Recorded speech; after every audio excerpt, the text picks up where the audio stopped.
Friends, स्वागत है आप सबका हमारे यूट्यूब चैनल पर।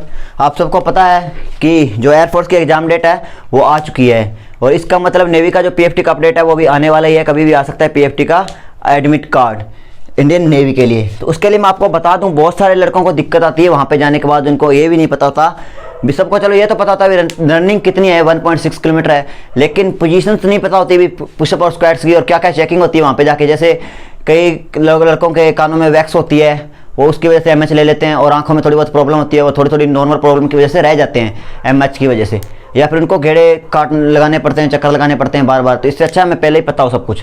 तो मैं आपको बता दूं, फिजिकल के अंदर, इंडियन नेवी के फिजिकल के अंदर 1.6 किलोमीटर रनिंग होती है 7 मिनट में। 7 मिनट में आप आराम से क्लियर कर सकते हो 1.6 किलोमीटर रनिंग। और 10 पुशअप्स और 20 स्क्वाट्स होते हैं। आप बोलोगे 10 पुशअप और 20 स्क्वाट्स आराम से लगा देंगे। स्क्वाट्स होते हैं उठक बैठक, और पुशअप आप सबको पता ही है। तो दोस्तों मैं आपको बता दूं, जो 20 स्क्वाट्स है ना, उसकी सही पोजीशन और पुशअप की सही पोजीशन के चक्करों में ही गलत पोजीशन करने की वजह से बहुत सारे लड़के बाहर हो जाते हैं, पीएफटी में आउट हो जाते हैं। तो मैंने स्पेशल 2 वीडियो बना रखी है स्क्वाट्स और पुशअप पर। मैं आपको डिस्क्रिप्शन में लिंक दे दूंगा, आप देख सकते हो वो वीडियो। और उसके बाद अगर आप पीएफटी क्लियर कर जाते हो तो उसके बाद होता है आपका बायोमेट्रिक, जिसमें आपका थंब इंप्रेशन होता है। और उसके बाद अगर थंब इंप्रेशन में आप पास हो जाते हो तो उसके बाद आता है मेडिकल। आपका मेडिकल में सबसे पहले आपके चेक होते हैं तीत में आपका क्या चेक होता है दोस्तों, कि किसी का दांत टूटा हुआ ना हो, खराब ना हो दांत, या फिर दांत में कोई मतलब प्रॉब्लम ना हो, या फिर डुप्लीकेट दांत ना लुआए हों, वो चीज़ आपकी तीत में चेक की जाती है। उसके बाद ईयर में और नोज में क्या चेक किया जाता है दोस्तों। ईयर में वैक्स, मैक्सिमम लड़कों के वैक्स के कारण एमएच मिल जाती है, या फिर जो कान का पर्दा होता है वो फटा हुआ होता है, या फिर उसमें छेद होता है, या फिर कोई मतलब फुंसी होती है कान के अंदर, उसके वजह से भी एमएच दी जाती है। तो आप डॉक्टर को चेक करवा के जाओ पहले। और दूसरी बात है नोज के अंदर क्या चेक किया जाता है। जो नाक की हड्डी होती है, ये वाली हड्डी, ये अगर थोड़ी बहुत इस साइड में टेढ़ी है, अगर इस साइड में टेढ़ी है तो आपके एमएच दे दी जाएगी। तो इससे अच्छा है आप पहले डॉक्टर से इलाज करवा के जाओ नाक की हड्डी का। इसके बाद आइस के ऊपर क्या बनता है कि आइस होनी चाहिए आपकी 6/6, लेकिन अगर आपको ग्लासेस चढ़े हुए हैं, आंखों पे चश्मा चढ़ा हुआ है, तो 6/9 भी ग्लासेस के बाद आपको जिसको आई साइट आपकी होनी चाहिए, उसमें आप सिलेक्ट हो सकते हो 6/6 और 6/9। अगर ग्लासेस के बाद भी आपकी 6/9 है नहीं है तो आप सिलेक्ट नहीं हो सकते।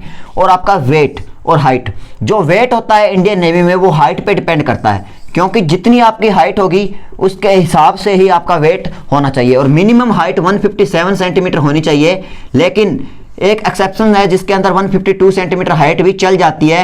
ये 152 और 157 सेंटीमीटर का हाइट का क्या मतलब है, मैं आपको एक अलग वीडियो मैंने बना रखी है, आप देख सकते हो 157 और 152 सेंटीमीटर की हाइट का क्या चक्कर है। और जो चेस्ट है, चेस्ट एक्सपेंशन मिनिमम 5 सेंटीमीटर फुलाने की जरूरत है। और जी चेस्ट का मतलब आपकी हाइट के हिसाब से आपकी चेस्ट होनी चाहिए और 5 सेंटीमीटर मिनिमम आपकी फूलनी चाहिए चेस्ट। उसके बाद आता है नोकनीज का मतलब घुटने। जो आपके घुटने, यानी मान के चलो ये यहाँ पे आपके गोडे हैं, तो जिसके गोडे इस साइड में मतलब इस तरह से हैं, दूर हैं, वो तो ठीक है। जिसके गोडे इस तरह भिड़े हुए होते हैं, बिल्कुल एक दूसरे को टच करते हैं, तो वो क्या हो जाता है, मेडिकल अनफिट हो जाता है। तो आप चेक कर लीजिए आपके घुटने कहीं भिड़ तो नहीं रहे। अगर भिड़ रहे तो उसका इलाज करवाइए जल्दी से जल्दी। फ्लैट फुट का मतलब होता है जिसका पैर ऐसे, मतलब आगे से पंजा नीचे है थोड़ा और एडी भी नीचे है, बीच में ये गड्ढा है। लेकिन कईयों के पैरों में क्या होता है, गड्ढा नहीं होता, पैर क्या होता है, पूरा फ्लैट होता है। तो अगर किसी का फ्लैट फुट है वो भी क्या होगा, अनफिट होगा मेडिकल में। कलर ब्लाइंडनेस, तो दोस्तों मैं बता दूं सबसे मुश्किल चीज़ होती है कलर ब्लाइंडनेस। अगर आपको कलर ब्लाइंडनेस है तो आप कोई भी फौज का पेपर एग्जाम में मत दो, कोई भी आप टेंशन ही मत लो, क्योंकि अगर कलर ब्लाइंडनेस है आपको तो आप किसी में भी कहीं भी कोई भी फौज के अंदर सेलेक्ट नहीं हो सकते। आप कुछ भी कर लो चाहे। प्राइवेट पार्ट आपके चेक होते हैं आगे पीछे से, कोई दिक्कत नहीं है इसमें आपको।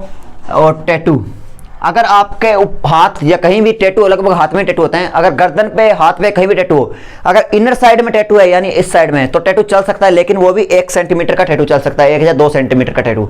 अगर बड़ा टैटू है तो इनर साइड में भी टैटू नहीं चलेगा। लेकिन अगर अपर साइड में टैटू है तो वो टैटू बिल्कुल भी नहीं चलेगा, आपको वो टैटू निकलवाना पड़ेगा। अगर गर्दन पे सामने टैटू बना हुआ है आपका, जो दिखाई दे रहा है, मतलब कपड़े पहनने के बाद भी दिखाई दे रहा है, तो आपको वो टैटू उतारना पड़ेगा, निकलवाना पड़ेगा। तो दोस्तों ये था हमारा मेडिकल के बारे में, 9 पॉइंट मेडिकल के। और फिजिकल के 3 पॉइंट हैं। 7 मिनट में 1.6 किलोमीटर रनिंग, 10 और 20 पुशअप बोल दिया, अभी आराम से लगा देंगे हम, कोई प्रॉब्लम नहीं है। लेकिन पोजीशन की वजह से आउट हो जाते हैं बहुत सारे लड़के, तो आप ध्यान रखना।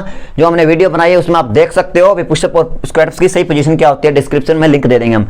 और प्राइवेट पार्ट मैंने बोल दिया सीधा, अभी आप क्लियर हो जाओगे। लेकिन प्राइवेट पार्ट भी अच्छी तरह से चेक किए जाते हैं और आपके टेस्टेज भी चेक किए जाते हैं। तो आप ध्यान रखिए कुछ ऐसा उस दिन मत खाएं या फिर पिए जिसकी वजह से आपको कोई प्रॉब्लम हो, और सेविंग करके जरूर जाना दोस्तों। तो मिलते हैं अगली वीडियो में। वीडियो को अच्छी लगे तो लाइक और सब्सक्राइब जरूर कर देना। जय हिंद, जय भारत।